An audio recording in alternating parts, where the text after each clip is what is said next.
салом занҳо ва хоҳарони азиз, умедворам ки ҳамаи шумо хуб ҳастед, тансиҳат ҳастед. Дар навори имрӯза мехостам оиди фаромадани бачадон ё ин ки агар фаҳмотар гӯем опушение матки ба шумо каме маълумот диҳам.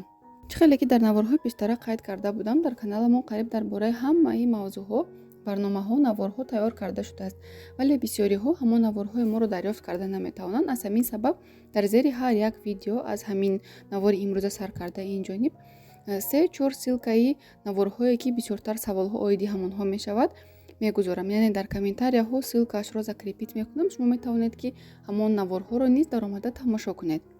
фаромадани узвҳои дохилӣ, хусусан фаромадани бачадон аз ҷойҳои муқаррарияш қариб ки дар 50% занҳо дида мешавад.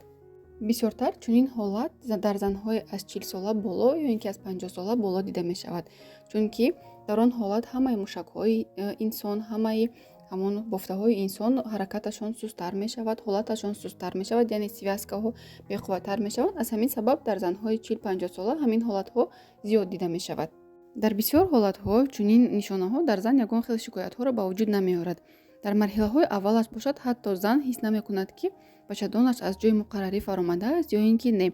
вале агар ҳамин ҳолатҳо, яъне бачадон аз ҳад зиёд ба поён фарояд, аллакай нишонаҳояш пайдо мешавад ва занро нороҳат ва безобита мекунад. пеш аз оне ки сабабҳои асосии фаромадани бачадонро ба шумо фаҳмонам, дар ин ҷо як чизро қайд карданиам ки масалан қомати хамида, бо забони русӣ агар гӯем, сутулист, плоскостопие ва нодуруст роҳ гаштан, аз ҳад зиёд каблукҳои баланд пӯшиданд, проблемаҳо бо позвоночник, яъне бо сутунмоҳра низ метавонанд ки ба ҳамин фаромадани бачадон мусоидат кунанд ва кори ҳамон бофтаҳо, мушакҳоро сусттар кунанд. аз ҳамин сабаб дар ҳама ҳолатҳо зан бояд ҳама вақт қоматаш рост бошад, роҳгардиаш нақс бошад, ҳама вақт пойафзолҳое пӯшад ки ба пойҳояш комфорт набошад ва зарар нарасонад.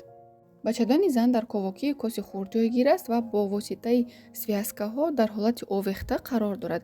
связкаҳое ки бачадонро нигоҳ медоранд чунон мустаҳкам ҳастанд ки ҳатто вақти ҳомиладорӣ метавонанд ки ҳамон кӯдакро бардоранду намегузоранд ки бачадон ба поён фарояд. вале агар ҳамон связкаҳо ҳолаташон суст шуд, сифаташон безеб шуд, метавонанд ки фаромадани бачадонро ба вуҷуд биёранд. кадом ҳолатҳо метавонанд ки ба ҳамон суст шудани бофтаҳо оварда расонанд? яъне сабабҳояш кадомҳоянд? сабабҳояш ин: дар вақти ҳомиладорӣ тифли зан хело калон аст, яъне крупный плод аст, метавонад ки ҳолати бофтаҳоро сусттар кунад.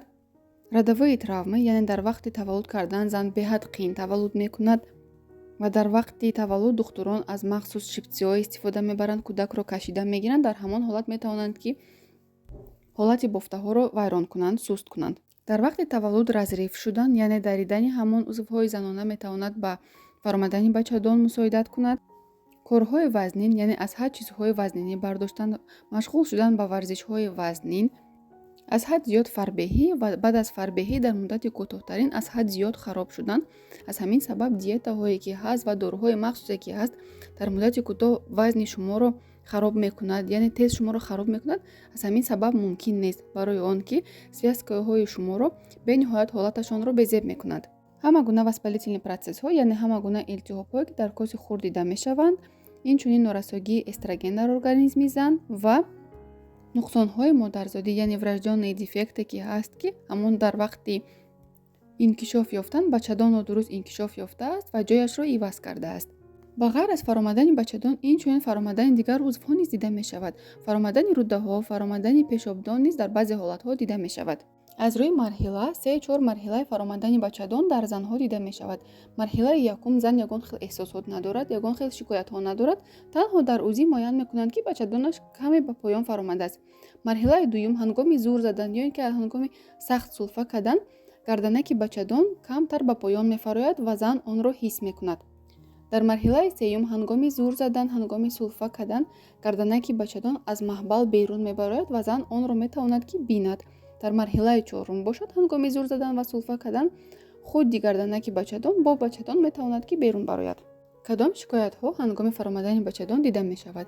бисёртар дард дар миён, дард дар думғоза, ҳангоми роҳ гаштан дард дар миёну думғоза зиёд мешавад, дард дар поёни шикам ё ин ки ҳангоми сулфа кардан, ҳангоми атса задан метавонад ки дард пайдо шавад. ҳолати ҳиссиёти вазбинӣ дар поёни шикам дида мешавад. доштан натавонистани пешоб ва баъд аз пешоб кардан ҳиссиёти оне аст, ки пешоби шумо камтараш боз мондааст. Дар баъзе ҳолатҳо зуд пешоб кардан ё ин ки дер ва нороҳат пешоб кардан. Инчунин паст шудани ҳолати шавҳонӣ ва варикозни расширении вени узвҳои занона дида мешавад. Аз тарафи рӯдаҳо бошад дамиш дида мешавад ва ҳолатҳое мешавад, ки зан ҳамон дамише ки дар рӯдаҳояш ҳаст дошта наметавонад. Инчунин қабзият яъне запорӣ дида мешавад ва баъд аз оне ки зан қазои ҳоҷат мекунад, ҳиссиёти он аст, ки рӯдаи рост пурра холӣ нашудааст. ташхис ва табобати чунин ҳолатҳо чӣ гуна аст? Барои ташхис шумо бояд ки аз ташхиси ултрасадо яъне УЗИ гузаред. Дар баъзе ҳолатҳо духтур ба шумо метавонад тавсия диҳад аз компютерная томография гузаред. Инчунин гинеколог метавонад ки ҳангоми осмотр ҳангоми дидан бинад ки фаромадани узвҳои дохила шумо доред ё ин ки не. табобаташ бошад чӣ гуна аст? Вақте ки зан фаромадани узвҳоро дар марҳилаи аввал дорад, ба зан тавсия медиҳанд ки танҳо машқҳои махсусро иҷро намоянд. дар ин ҷо як чизро қайд карданиам, ки чунин машқҳо ҳолати шуморо беҳтар намекунанд, яъне фаромадани узвҳои шуморо нест намекунанд. Фақат чунин машқҳо барои он пешбинӣ карда шудаанд, ки фаромадани узвҳо аз ҳад зиёд нашаванд, ҳолати мушакҳои шумо беҳтар шавад, яъне ба марҳилаҳои дуюм, сеюм, чорум нагузарад. ҳангоме ки фаромадани узвҳо дар марҳилаҳои сеюм ва чорум дида мешавад, ба зан тавсия медиҳанд ки ҷарроҳӣ кунанд. Ба воситаи ҷарроҳӣ ҳамон мушак ва бофтаҳоро мустаҳкам мекунанд. дар ин ҷо саволе бар миён меояд, ки оё баъд аз ҷарроҳӣ метавонад ки боз фаромадани узвҳо дида шавад? Албатта метавонад. Баъд аз ҷарроҳӣ то 30% метавонад ки бори дуюм фаромадани бачадон боз дида шавад. вақте ки зан риоя намекунад ҳамон тавсияҳое ки духтур ба ӯ пешниҳод мекунад, боз ба бардоштани вазбиниҳо шурӯъ мекунад, аз ҳад зиёд фарбе мешавад ва ҳаёти солим намебарад, метавонад ки ҳамин ҳолатҳо дуюмбора пайдо шавад.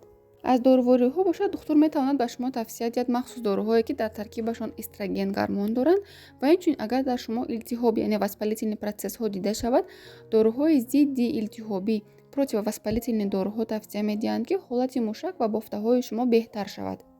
барои ҳамин дӯстони азиз, ҳамаи чизро пешгирӣ кардан кори хуб аст. вақте ки дар шумо фаромадани узвҳои занона дар марҳилаҳои аввал дида мешавад, хубтараш мешавад ки шумо аллакай машқҳоро сар кунед, ки то ки ҳамин ҳолатҳо зиёдтар нашаванд ва то марҳилаҳои дигар нагузарад. дӯстони азиз, агар навори имрӯзаи мо ба шумо писанд омада бошад, чун ҳар вақта фикрҳои худро дар комментарияҳо баён созед. Саломат бошед.